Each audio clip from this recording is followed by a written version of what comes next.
कार्यक्रम के पुण्यार्चक हैं आयोजक श्री दिगंबर जैन साधु सेवा समिति, शामली, उत्तर प्रदेश।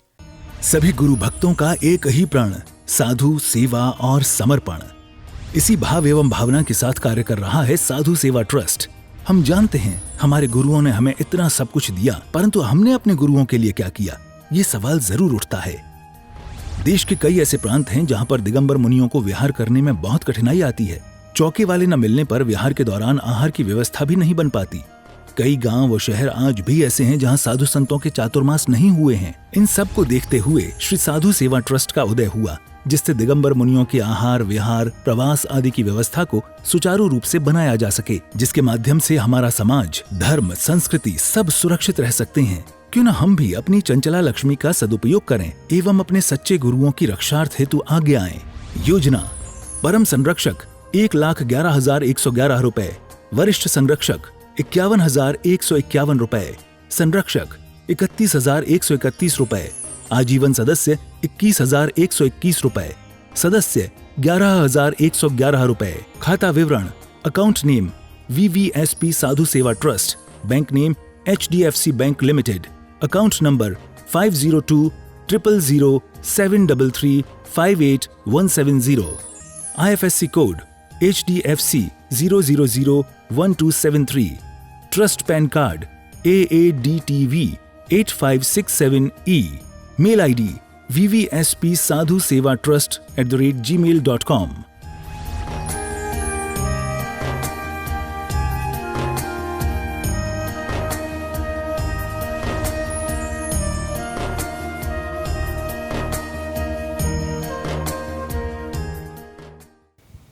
आत्म कल्याण के इच्छुक उपस्थित सभी महानुभाव, हमारे जीवन में एक के बाद एक नए उतार चढ़ाव आते हैं। बाल्यकाल, किशोर अवस्था, युवावस्था, प्रौढ़ अवस्था, साधना काल, संलेखना काल, समाधि मरण, ये सारे हमारे जीवन के एक पड़ाव हैं। आचार्य भगवान ने हमारे जीवन को 4 भागों में बांटा है। 25 वर्ष तक बाल्यकाल, किशोर काल, जिसमें खेलना, कूदना, पढ़ना, लिखना। 25 वर्ष तक शादी, ब्याह, बच्चे और उनकी जिम्मेदारियां, जिसको प्रौढ़ अवस्था कहा है।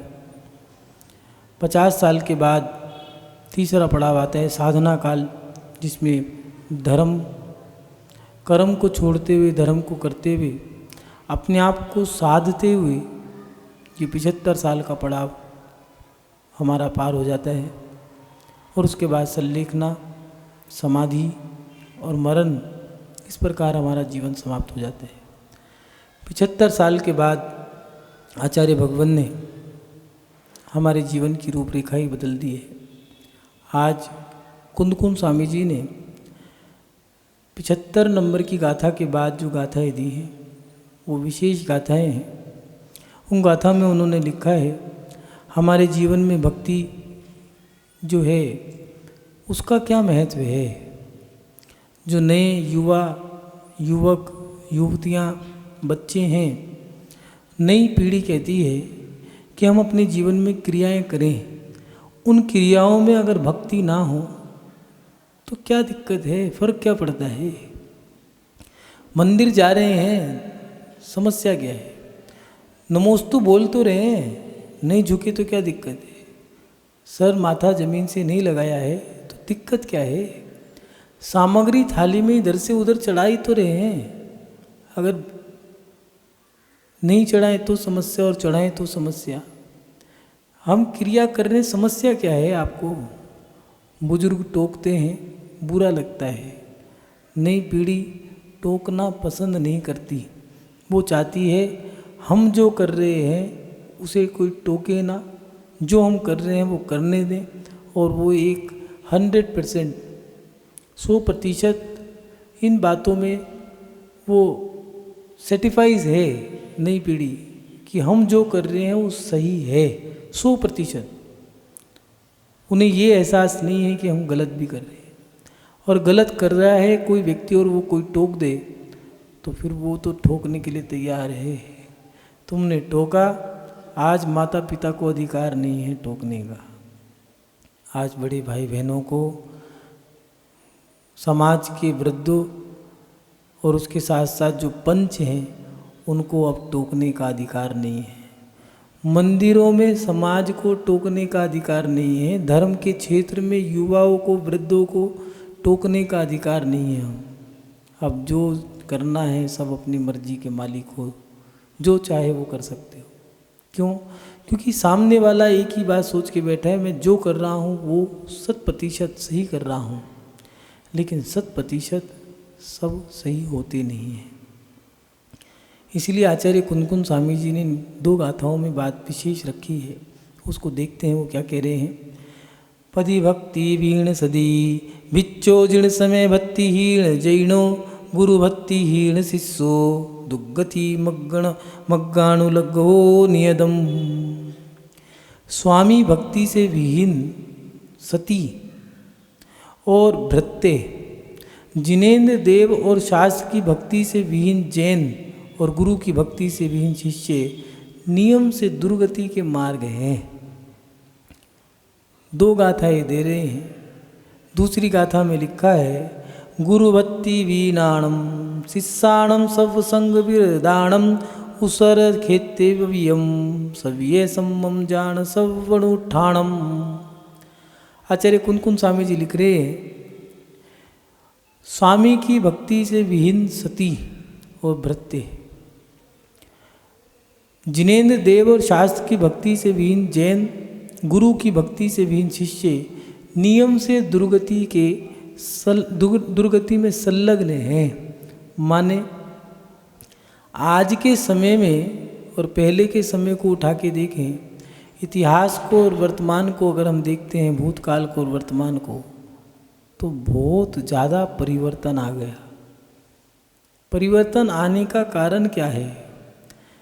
पहले पति पत्नी को ताड़ित भी कर दिया करता था, सास बहू को मारने भी लग जाती थी। एक महिला पे सास, नंद, जिठानी, यहाँ तक कि दुरानी और अविवाहिता जिसकी शादी नहीं हुई ऐसी वो लड़की तक भी एक बहू पे हाथ उठा दिया करते थे। पति भी पीट दिया करता था, मार दिया करता था। अगर ये काम नहीं होते थे, बड़े बड़े परिवार हुआ करते थे। उन परिवारों में भी पति और पत्नी में जिम्मेदारी ज़्यादा थी। एक परिवार में 10 बच्चे हैं, बड़ी बहू सब बच्चों को पाल रही है, उनकी बहुएं भी हैं, सारी दुरानियाँ, सभी देवर और यहाँ तक कि उनके बच्चों का भी लालन पालन कर रही है। क्यों? क्योंकि घर की सबसे बड़ी बहू है। और फिर भी ताड़ना प्रताड़ित किया जा रहा है। एक ही बात कहती, कोई बात नहीं। सहन शक्ति कहाँ से आती थी? मेरे पति है, पति ही परमेश्वर है, ये जैसे रखेंगे मैं तो इनके जीवन के साथ जुड़ गई हूँ, इनकी अर्धांगिनी हूँ। पति गुस्सा भी कर दिया करता था, कुछ नहीं कहती थी, लेकिन जब पति गुस्से से शांत हो जाया करता था तो वो भी कहा करता था, तुम्हारे बिना मैं अधूरा हूँ। पत्नी में पति के प्रति भक्ति थी। आज पति पत्नी में लड़ाई हुई क्यों? ऐसा क्या कारण बना कि पति अलग है, पत्नी अलग है? कहीं ना कहीं भक्ति कमी है। भक्ति की कमी होने के कारण आज के लोग एक साथ नहीं रह पा रहे। एक नौकर जो सेवक है, दुकान पे काम करने वाला व्यक्ति, मालिक इस बात से परेशान है कि ये नौकर कब मुझे छोड़ जाए, कोई भरोसा नहीं है। और पहले पूरी एक नौकर कोई व्यक्ति आ गया है, दुकान पे काम कर रहा है, सेठ जी के यहाँ पूरी ज़िंदगी बीत गई। सेठ जी के यहाँ वो नौकर, नौकर का बेटा, उसके बेटे का बेटा, उससे पूछा तो कह रहे हमारी तो 7 पीढ़ी सेठ जी के यहाँ पर काम करती जा रही है। और सेठ जी भी चले गए, सेठ जी का बेटा, उसका बेटा, उसका बेटा, चलती जा रही है पीढ़ी। कारण सेवक के अंदर भी मालिक के प्रति भक्ति थी। आज भक्ति नहीं है, और भक्ति ना होने के कारण आज धोखेबाजी ज़्यादा होती जा रही है। धोखेबाजी कब आती है, धोखाधड़ी कब करते हैं, मायाचारी छल कपट करते कब हैं, जब हमारे अंतरंग में सामने वाले के प्रति भक्ति खत्म हो जाती है, तब हम धोखा देते हैं। इसलिए कुनकुन स्वामी जी लिख रहे हैं, स्वामी की भक्ति से विहीन सती और भृत्य, जिनेन्द्र देव और शास की भक्ति से विहीन जैन। आज मंदिर में हम चले तो गए और शास्त्रों को हमने पढ़ लिया, लेकिन उनके प्रति हमारी भक्ति कितनी है। मंदिर में जाकर के लड़ाई हुई कैसे, मंदिर में क्रोध आया कैसे, कहीं ना कहीं भगवान की भक्ति कम है। पहले दीवार से सटके नहीं बैठते थे, क्यों, अपमान हो जाएगा, भगवान की विनय कम हो जाएगी, अभिनय हो जाएगी। क्या अभिनय हो जाएगी, अरे भैया दीवार से सटके बैठ जाऊंगा तो नींद आ जाएगी, और सहारा लिया तो नींद आएगी, और भगवान के सामने तो बस सटीक बैठने को कहा है। लेकिन आज मंदिरों में मात्र राजनीति, पंचायत, चर्चाओं के सिवा कुछ दिखता नहीं है। पहले भी वही मंदिर थे, आज भी वही मंदिर है। अंतर क्या है, कहीं ना कहीं भक्ति की कमी है। सावधान, जिनवाणी माता आ रही है। सब लोग खड़े हो जाए करते थे। जब गद्दी चलती थी, शास्त्र सभा होती थी, उस पे गद्दी पे जिनवाणी विराजमान होनी है। जिनवाणी के ना होने पे भी सर ढका रहता था, चाहे पुरुष हो चाहे महिला हो। पुरुषों के सर पे टोपी रहती थी, महिलाओं के सर पे पल्लू रहते थे। अब वो जमाना सब खत्म हो गया। अब तो बस मुंह उठाया, मंदिर चले गए भैया।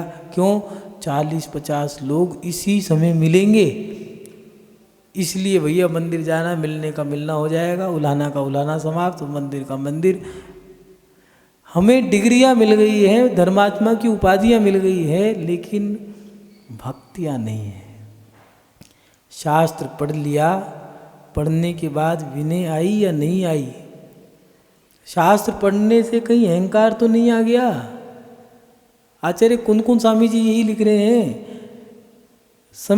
जीर्ण समय भक्ति हीणम जीर्णो। जो व्यक्ति जिनेन्द्र देव और शास की भक्ति से विहीन, ऐसे व्यक्ति, उनका कोई लाभ नहीं है। और गुरु की भक्ति से विहीन शिष्य, गुरु की भक्ति एक अपार, ये गुरु और शिष्य का जो रिश्ता है, ये कुछ अलग ही रिश्ता है। यहाँ पर सारे रिश्तों का अगर कोई समावेश लगाए, वो एक ही रिश्ता है गुरु का। गुरु में माँ की ममता है, पिता की दुलार है, भाई बहन जैसा अपनापन है। उसके साथ साथ गुरु तारने की विधि बताते हैं, कल्याण का मार्ग बताते हैं, समय समय पे शिक्षा देते हैं, दीक्षा देते हैं, प्रायश्चित देते हैं। कितनी करुणा ममता उनके अंदर होती है, और निस्वार्थ, कोई ये लोभ लालच नहीं है। माँ जन्म देती है तो माता पिता जन्म लेते के साथ ही सोच लेते हैं, बेटा है तो हमारे बुढ़ापे की लाठी का सहारा होगा। और गुरु कोई शिष्य आता है तो उसी सोचते हैं कि भगवान ये शिष्य आ जाए, आ गया है तो इसे ऐसी तराश दूं कि अपना और धर्म का खूब कल्याण कर सके, प्रभाव ना कर सके। लेकिन गुरु के प्रति अगर विनय नहीं है, उनके प्रति अगर भक्ति नहीं है, शिष्य कितने भी व्रत उपवास कर ले, सब व्यर्थ है। द्वितीय गाथा में भी यही दिया है, समस्त परिग्रह से रहित किंतु गुरु भक्ति से विहीन शिष्यों के सभी अनुष्ठान, जितनी भी जाप व्रत उपवास कितने भी किए हों, 4 शुद्धि के, नमोकार के, 64 रिद्धि के, दुनिया भर के उपवास कर लिए, एक आहार एक उपवास कर रहे हो या एक आसन से कर रहे हो, कितने भी जाप कर ली हो या कितने भी व्रत कर लिए हों, लेकिन अगर गुरु के प्रति भक्ति नहीं है, गुरु के प्रति शिष्यों के अंतरंग में उनके प्रति कोई भक्ति, कोई आदर सम्मान नहीं है, तो लिख रहे हैं जैसे ऊसर खेत में, ऊसर भूमि में जो बंजर भूमि है उसमें उत्तम बीज डाल दो तो फसल नहीं होगी। ऐसे ही कितनी भी उत्कृष्ट चर्या कर लो, लेकिन गुरु के प्रति विनय नहीं है, भक्ति नहीं है, तो सब व्यर्थ है।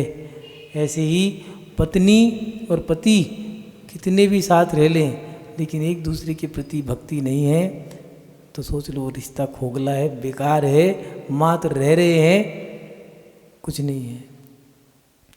किसी नीतिकार ने बहुत अच्छी बात लिखी है, छोटी सी जिंदगी तकरार किस लिए। अरे छोटी सी जिंदगी तकरार किस लिए, रहते हो दिलों में दीवार किस लिए। लेकिन दीवारें तब होती हैं जब हम दिल से नहीं जुड़े हों। कभी कभार ऐसा होता है कि व्यक्ति दूर है लेकिन दूर होके भी पास है, और कभी कभार ऐसा होता है तो व्यक्ति पास में लेकिन उसको एक बार भी पूरे दिन में पूछा तक नहीं। कारण कहीं ना कहीं आपसी प्रेम भक्ति कमी है। आज धोखाधड़ी क्यों हो रही है, क्योंकि एक दूसरे के रिश्ते में भक्ति नहीं है। भक्ति मात्र पति पत्नी में नहीं है, माता पिता के प्रति भी पुत्र की भक्ति है या नहीं है। एक बेटा है वो कह रहा है कि सीए बन गया और नौकरी लगी है दूर, ठीक है।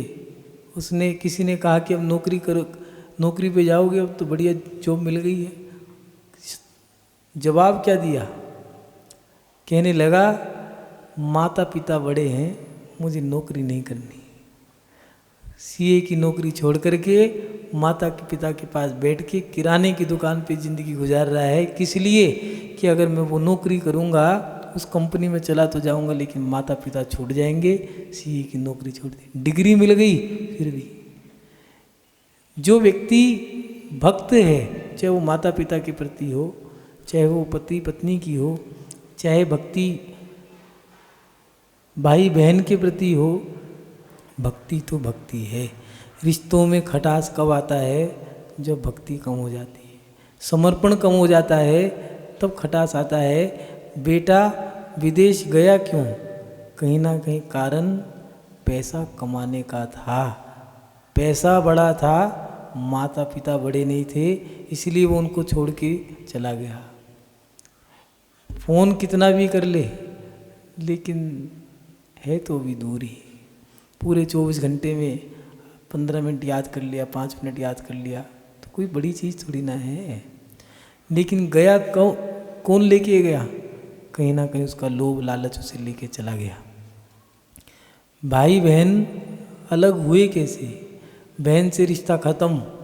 रिश्ता ख़त्म होगा कब, जब आपस में भक्ति या आपस में रिश्ते के प्रति समर्पण जब ख़त्म हो जाएगा, उसी समय रिश्ता बुरा लगने लगता है।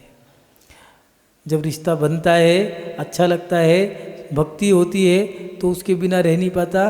बच्चा जब छोटा था तो माँ माँ माँ माँ चिल्लाया करता था और माँ की गोद में आकर के बैठ गया। कैसी भी अवस्था हो, गंदा है, कीचड़ के पैर हैं, बैठ गया, माँ भी कुछ नहीं कह रही और बच्चा भी खुश है। कारण दोनों का एक दूसरे के प्रति समर्पण था।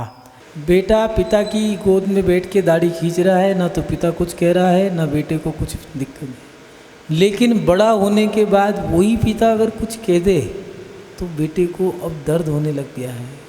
कारण कहीं ना कहीं वो वाला समर्पण नहीं रहा जो समर्पण बचपन में था।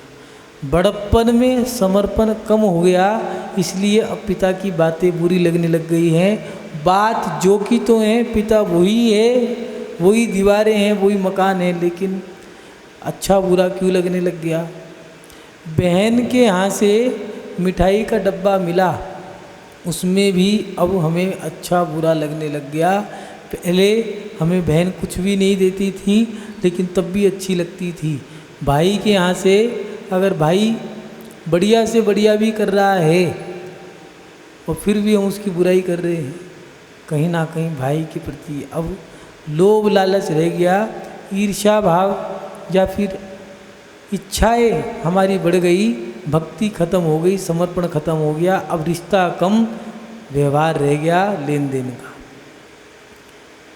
सीता जब राम ने वनवास में छोड़ दिया, ये पति भक्तिनी पतिव्रता नारी जो कहते हैं, पति के प्रति भक्ति कैसी थी।